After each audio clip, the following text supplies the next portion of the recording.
Whoa, whoa, WrestleMania. That's right, it's that time of the year, and boy, am I happy.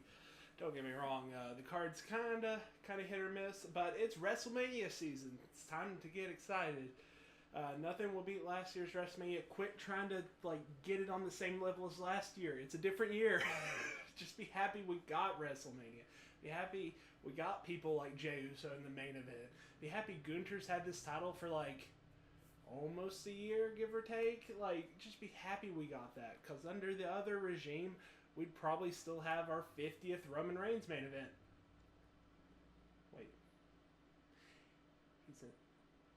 You know what? We're just going to cut this whole footage. So for night one, we have the following little matches in no particular order. We got Rey Mysterio versus El Grande Americano.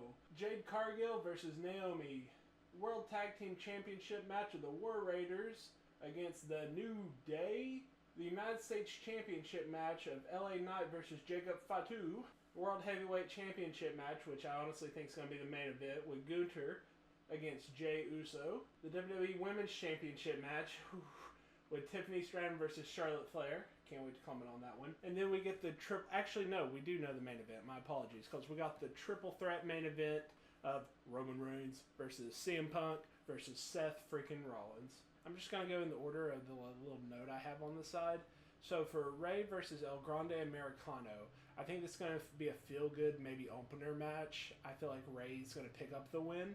And then after he picks up the win, we're going to end this whole El Grande Americano storyline by him removing the mask. We're going to see it's Chad Gable's face, or maybe in a plot twist, maybe it's Kurt freaking Angle. That'd be crazy. But no, it's definitely Chad Gable. Then after that, there's Jade Cargill versus Naomi. You know how sick this match would be if halfway through the match, Bianca comes out and just costs Jade the match. I had to think which side was babyface side, sorry. But you know how sick that would be for her official heel turn, and then they become a little heel stable together? Ooh. And then they go after the tag team championships. Oh my god. Best outcome of this whole thing. But realistically, Jade's going to win one way or another, even though Naomi needs a win. And you see, that would play into night two with the Bianca title match, so that could actually work. We'll keep that locked up in here. After that, we got the Men's World Tag Team Championship match, whatever you want to call it, with the New Day versus the War Raiders. And the fact that this hasn't had more time to cook makes me 1,000% mad. But I don't know. There's too many good guys winning. And I feel like the War Raiders have had the title for a semi-lengthy time. So I feel like they're going to give the New Day that just so they have something to be like, oh, we're the best. Look at us. We've got our titles. Up next, we have LA Knight versus Jacob Fatu, which, I mean, come on. Jacob's got to win. There's not even a question on that. He's trying to act like he's the leader of this new bloodline. He's got to be he's got to have a title. Plus, Jacob's been on this killer roll. You could argue the end of 2024 was his year. Give him something. Just say thank you for doing what you did. All right, then we have one of the controversial matches of the night. We got Jey versus Gunther for the World Heavyweight Championship. I swear, if they, for some reason, make Jey lose just because of all the heat he's got on the internet, I'm going to really question their style of booking, because they're building him up as the future top guy. So if he just loses because of just all this heat of him winning the Rumble that he's gotten for some reason, I'm really going to question Triple H booking from here on out. Sorry. After that, we have the other semi-main event that I'm very, very nervous about the outcome, with Charlotte versus Tiffany for the Women's Championship. Dear Lord, if they give this to Charlotte rumors have been saying for the last half a year that they're going to do, especially after how she's acted recently, they are backtracking. Backtracking for miles at that point. In my humble opinion, Tiffany needs to win this. She needs to freaking queen sweep the queen. No dirty finish. We need a clean finish with Tiffany winning.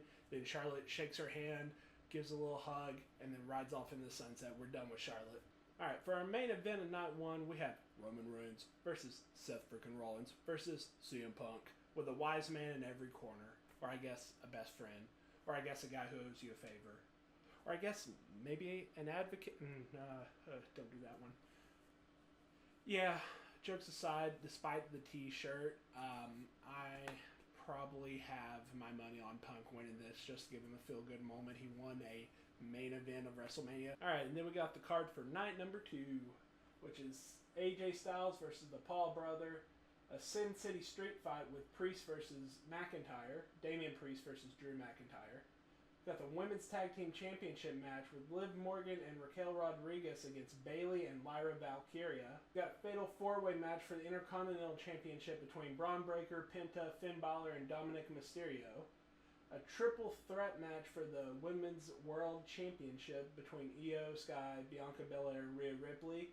And then the undisputed WWE Championship match, probably main eventing it, with Cody Rhodes versus John Cena.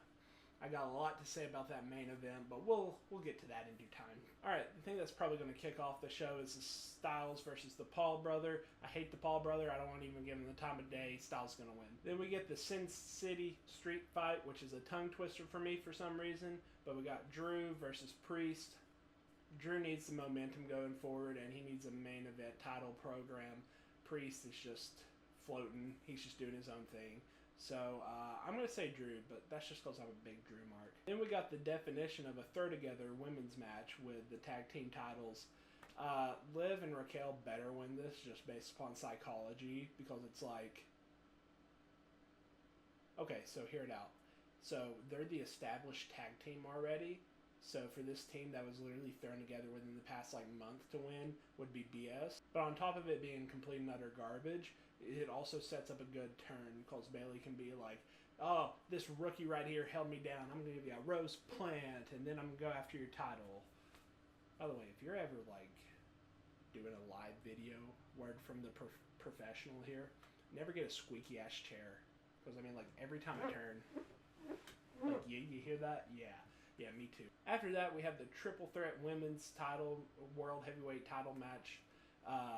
Honestly, I want Io to win. She's not going to win. They're going to give it to Rhea, which, by the way, I think I've said this on my reviews, but in the past month alone, they have managed to make me sour on Rhea, so congratulations, WWE. I didn't want to be too loud in my break kayfabe a second. My mic is, right there, give or take. Hi, this is a 5-second insert to say that I completely forgot about the Fatal 4-Way IC title match. I really don't care who wins, but if I have to pick somebody, it's not going to be Braun Breaker. They're going to make him lose his title, so let's spin the wheel who has momentum. I want Finn to win, but Penta will 1,000% win this, so that's my guess. Either that or Sheamus is going to cash in his Money in the Bank from 2015 again, and he's going to be the IC champion. That's my final prediction locked in. Alrighty, and then the main event I'm worried about between Cody versus Cena. Cena has to win. I'm sorry, I get it, the story is Cody's this huge babyface that's going to save the company from the dastardly villain of Cena, but you've given us this heel turn that we've wanted for over a year, and you can't just tease us with heel Cena championship running this town. And then out of nowhere, oh, actually, he's going to apologize for his actions, turn babyface, call it a night. What validation would he have for his title run?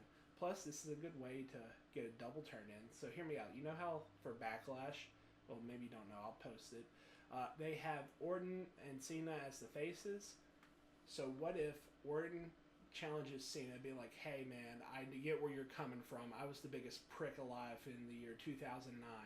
I get where you're coming from, but this isn't the way to get your vengeance. There's better ways to do it. And then Cena says, alright, I know we're best friends and all, but bam, low blow, and bam, bloody face. Travis, come over here and bust his eardrum too. Or maybe they bring up that whole, sell your soul storyline and make that work somehow. So anyway, they get into it. Then title match at Backlash. I don't know, Cena wins somehow.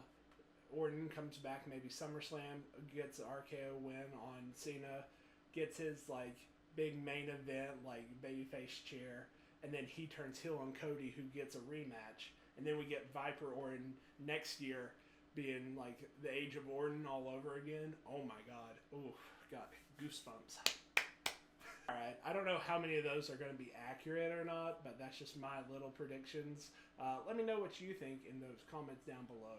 I'd appreciate it. And as always, if you like my content, there's a little subscribe button somewhere, probably there, I think, maybe there.